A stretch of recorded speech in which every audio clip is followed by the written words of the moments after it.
George bizi 1838-ci ilin 25 oktyabr tarixində Paris şəhərində anadan olmuşdur.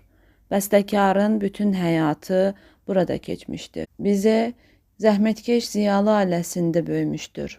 Onun atası nəğmə müəllimi və yalnız müəyyən qismi nəşr olunmuş bir sıra romans və fortepiano pyeslərinin müəllifi idi. Bizənin anası da musiqi ilə məşğul olmuş, fortepianoda çala bilmiş və onun ilk musiqi müəllimi olmuşdur. O, ağıllı, mədəni, geniş və hərtərəfli maraqları olan qadın idi. Onun oğlunun inkişafına təsiri səmərəli və uzun müddətli olmuşdu. Bizənin ailəsində yenə də musiqiçilər var idi və onlarla şübhəsiz kiçik George uşaqlıq illərində ünsiyyət bağlayırdı. Onun dayısı François Delsart Parisdə məşhur pedaqoq, o dövrdə məşhur olan ritmoplastika məktəbinin yaradıcısı və xalası Rosina Delsart istedadlı pianoçu olmuşdu. Bizənin ailəsi olduqca qənaətlə yaşayırdı və həyat çətinlikləri George-a uşaqlıqdan tanış idi. Kiçik Bizədə tərbiyə olunan zəhmətkeşlik, düzgünlük və təvazökarlığı o ömrü boyu davam etdirmişdi. Bizənin musiqi istedadı çox erkən aşkar olunmuşdu. 4 yaşından etibarən onda gözəl musiqi qabiliyyətini və fenomenal yaddaşı müşahidə edirlər. Tezliklə o, fortepiano və musiqi nəzəriyyəsi ilə məşğul olmağa başlayır. Musiqi məşğuliyyətinə ailədə çox ciddi yanaşıldığından 10 yaşlı George Paris konservatoriyasına təyin olunur. 50-ci illərdə Paris konservatoriyası əvvəllər ona xas olan qabaqcıl xarakterini itirir.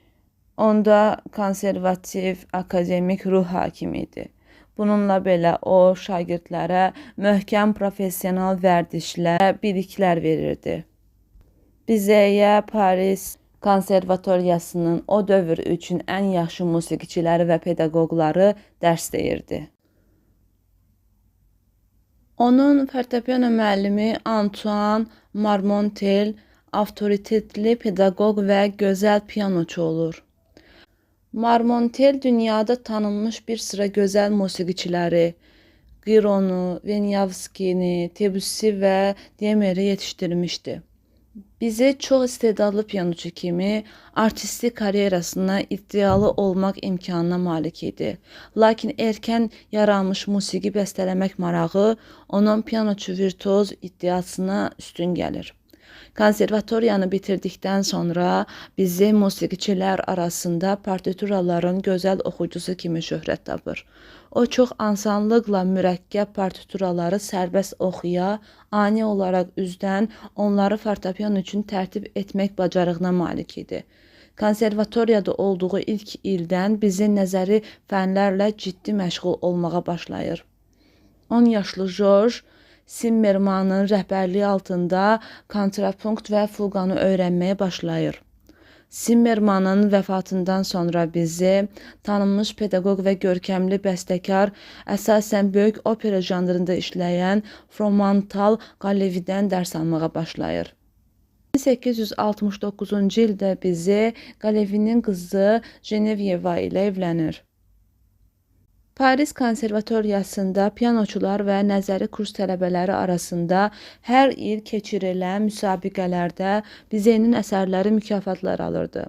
Konservatoriyada oxuduğu 1848-1857-ci illərdə Bizə müxtəlif fənlər üzrə 7 mükafat alır. Bizənin musiqi maraqları çox geniş və hərtərəfli idi. O, universal musiqiçi olmaq arzusu ilə yaşayırdı. 1852-ci ildə bizi arqan aləti ilə məşğul olmağa başlayır və tez bir zamanda bu sahədə uğur əldə edir. Konservatoriya illərində bizi bəstəkarlıq texnikası üzərində inadla çalışaraq müxtəlif forma və janrları israrla mənimsəyir. Onun gənclik bəstələri müəllimləri tərəfindən yüksək qiymətləndirilir. Bu dövrdə yazılan do major simfoniyası Bizeynin sağlığında nəşr olunmamış, məhz yalnız 20-ci əsrin 30-cu illərində aşkarlanmış, 1935-ci ildə də nəşr olunmuşdu. Bu gənclik dövrünün bəstəsində Bizeynin yetkin simfonik stilinin cizgilərini, işıqlı və təravətli harmonik koloriti, iri həcmli formanın təbii xüsusiyyətlərini görmək olar. Do major simfoniyası ilə yanaşı Bizey konservatoriya illərində La major orkestr uverturasını və bir pərdəli Həkimin evi komik operasını bəstələmiş olur. Bizey həm də kiçik formalarda, fortepiano və vokal pyeslərdə öz gücünü sınayır. Tələbəlik illərində Bizey müsabiqəyə bir neçə kantatasını təqdim edir və konservatoriyanı bitirən il Clovis və Clotilda kantatasına görə Roma mükafatına layiq görülür. Həmən ildə Bizey Offenbachın elan etdiyi müsabiqə üçün Həkim Miracle operettasını yazır və bu əsərə görə də mükafat alır. Paris Zərif Sənətlər Akademiyasının təsis etdiyi Roma mükafatının alınması gənc musiqiçiyə dövlət təqaüdü və bədii inkişaf üçün ölkə xaricində 3 illik yaşamaq imkanı verir. İtaliyaya səfər və bu ölkədə 3 illik yaşamaq imkanı İtaliyanın gözəl cənub təbiəti, onun məşhur incəsənəti, Adriatik və Aralıq dənizi sahilləri, Piemont və Lombardiya səfərləri Bizeynin bədii cəhətdən formalaşmasına güclü təsir göstərir. Roma laureatlarının daimi yaşayış məkanı Romadakı Medici villası idi. Burada Bizey dostları əhatəsində gərgin yaradıcı işini və istirahətini keçirir.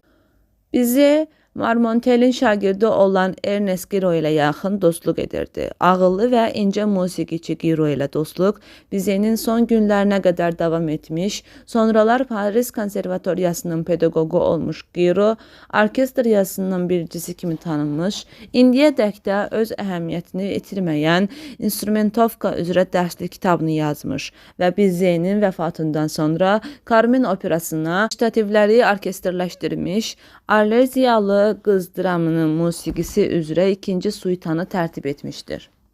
Bizeynin İtaliyada olduğu dövr onun intellektual inkişafında mühüm mərhələ oldu. İtaliyanın həyatının, incəsənətinin dərin və güclü təəssüratlarının təsiri altında Bizey özünə qarşı yeni, daha ciddi tələblər qoyur. İndi onu gənclik illərinə uyğun olan yaradıcı prosesin yüngüllüyü qane etmirdi. İndi Bizey incəsənətdə öz yolunu tapmaq vəzifəsini qarşısına qoyurdu. Yaradıcı niyyətlər və layihələrlə dolu olan bu illərdə Bizey daha çox opera və proqramlı simfonik əsərlərə üstünlük verirdi. İtaliya illərində Bizey yalnız bir neçə əsəri, Don Procopio 2 pərdəli komik operanı, Vasco da Gama Te Deum Oda simfoniyasını tamamlaya bilir. İsə qayıtmaqla Bizeynin çətin və maraqlı yaradıcılıq illəri başlayır. Konservatoriya illərindən Bizeyni istedadlı tələbə kimi tanıyanlar onu gülər üzlə qarşılayır. Onu qunaq qiymətləndirir və sevir. Qoca Berlioz ona dəstək verir. Müəllimi Galevinin evində o şadyanalıqla qarşılanır. Tezliklə 1862-ci ildə ilk dəfə ona 3 pərdəli böyük opera ilə çıxış etmək imkanı verilir. O, lirik teatrdan Mirvari Axtaranlar operası üçün sifariş alır. 1863-cü ildə opera səhnəyə qoyulur və müəllifə müəyyən uğur gətirir. Bu opera Bizeynin bu dövrdə ən əhəmiyyətli və uğurlu əsəridir.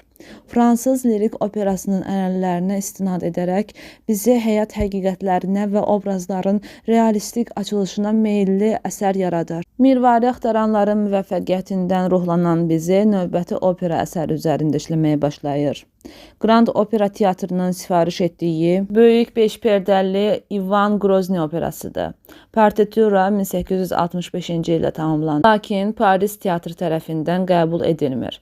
Ivan Grozny gənc bəstəkarın uğuru deyildi. Böyük opera janrı, onun şirdilmiş ehtirasları, zahiri tamaşa effektləri ilə birlikdə Bizeyə yad idi. Tarixi həqiqətlə heç bir ümumiliyi olmayan librettoda uğursuz idi. Ivan Grozny'dan sonra bizi böyük opera opera janrına bir daha müraciət etmir. 60-cı illərin ikinci yarısını Bizenin yaradıcılığında mühüm mərhələ, irəliləyiş kimi qeyd etmək lazımdır. Bu illərdə Bizenin dünya görüşündə həlledici dəyişikliklər baş verir. Onun bədii ideyaları, yaradıcılıq məqsədləri aydınlaşır. Bizenin 60-cı illərin ikinci yarısında yaradıcılığı bu dövrün bütün çətinliklərini və nailiyyətlərini əks etdirir. Bize enerji ilə və inatkarlıqla özünü müxtəlif janrlarda sınayaraq özünü tapmağa çalışır. Bu dövrün iri və daha əhəmiyyətli əsərlərindən biri hər şeydən əvvəl Walter Scott'un romanı əsasında yazılı Gözəli operasıdır. Bu opera Bizenin opera yaradıcılığında yeni, daha yüksək pillədir. Bu əsərdə qəhrəmanların xarakter və mənşədlərinin təsvirində bəstəkarın həyat həqiqətlərinə cəhd etməsi daha aydın üzə çıxır. Operanın qəhrəmanları sadə insanlar, dəmirçi Smith, əlcək ustası Simon Glover və onun qızı Katarina, qaraçı qadın Mabdır. İlk dəfə Bizenin əsərində o dolğun və canlı məişət və kütləvi səhnələr əks olunaraq Carmen və Alyaziyalı qızın həyatı və parlaq səhnələri qabaqlayır. Dörd Gözəli 1867-ci ildə lirik teatrda tamaşaya qoyularaq uğur qazanır. Lakin 21 tamaşadan sonra Bizenin sağlığında Paris səhnəsində bir daha göstərilmir. 1870-ci ildə Frank-Prussiya müharibəsi başlanır. Bir çox fransızlar kimi bizi sarsılaraq hadisələrin təsiri altında yaşamağa başlayır. O, Fransız ordusunun məğlubiyyətini sarsıntı içərisində keçirərək bunun səbəbini 2-ci imperiyanın çürüməsində və bacarıqsızlığında görür. 1870-ci ilin sonunda bizi Milli Qvardiya sıralarına daxil olur. Bizenin vətənpərvərlik hissləri Hugo'nun sözlərinə yazdığı Fransa uğrunda canlarını verənlər mahnısında öz əksini tapır. Ömrünün son 5 ili bizə yaradıcılığının tam çiçəklənməsi dövrü idi. Son 5 ilin əsərləri janr və yaradıcılıq meyllərinə görə müxtəlif idi. Burada xalq həyatından bəhs edən Alyaziyalı qız, Carmen dramı və intim lirik cəmli operası, Vətən uverturası, qəhrəmanı Don Rodrigo operası var idi. Bu dövrdə bizi fortepianoda 4 əl üçün Uşaq oyunları adlı suitanı yazır. Bu suitadan 5 piyesi, marş, beşik nəğməsi, eksprompt, duet, galop, bəstəkar orkestr üçün işləyərək Şik suita adı altında tərtib edir. 1871-ci ilin yayında komik operanın sifarişi ilə Alfred Musset'in Namunna poeması üzrə Louis Gallenin librettosu əsasında bizə bir pərdəli cəmli operasını yazır. Cəmilənin musiqisi bir çox lirik və janrlı məişət epizodlarında ərəb xalq musiqisinin intonasiya və ritmləri ilə zəngindir. Cəmilə uğur qazanmır, çünki adətən komik opera teatrına gələn tamaşaçılar operanın poetik məzmununu və musiqi gözəlliklərini düzgün qiymətləndirə bilmirlər. Bəstəkarın növbəti böyük işi Alphonse Daudenin Alyaziyalı qız dramına yazdığı musiqi idi. Partitura tez yazılır. 1872-ci ilin payızında tamaşa Vaudeville teatrında baş tutur. Teatrın orkestri cəmi 26 orta səviyyəli musiqiçidən ibarət kiçik tərkibli idi. Daudenin dramı uğur qazanmır və dahiyana musiqi nəzərdən qaçır. Alyaziyalı qıza yazılmış musiqi Bizenin seçdiyi yolda yeni yaradıcılıq qələbəsi idi. Partituranın 27 nömrəsi xalq həyatından bəhs edən dramda parlaq musiqili obrazları təsvir edirdi. Bizenin partiturası onun orkestr stilinin çox böyük nailiyyəti idi. Alyaziyalı qız üzərində işi bitirdikdən sonra bizi eyni zamanda 2 opera əsəri üzərində işləməyə başlayır. Don Rodrigo və Carmen bu operalardan idi. 1873-cü ilin yazında Melyak və Galevinin hazırladığı libretto əsasında bizi Carmen operasını yazmağa başlayır. 1874-cü ilin yayında Carmen klavir şəklində tamamlanır. Bizi 2 ay ərzində operanı orkestrləşdirir. 1875-ci ilin martında premyera baş tutur. Operanın aparıcı partiyalarını 1-ci dərəcəli müğənnilər oxuyur. Tamaşa çox yaxşı hazırlanır. Hər şey böyük uğur üçün hazır olur. Lakin opera uğursuzluğa düçar olur.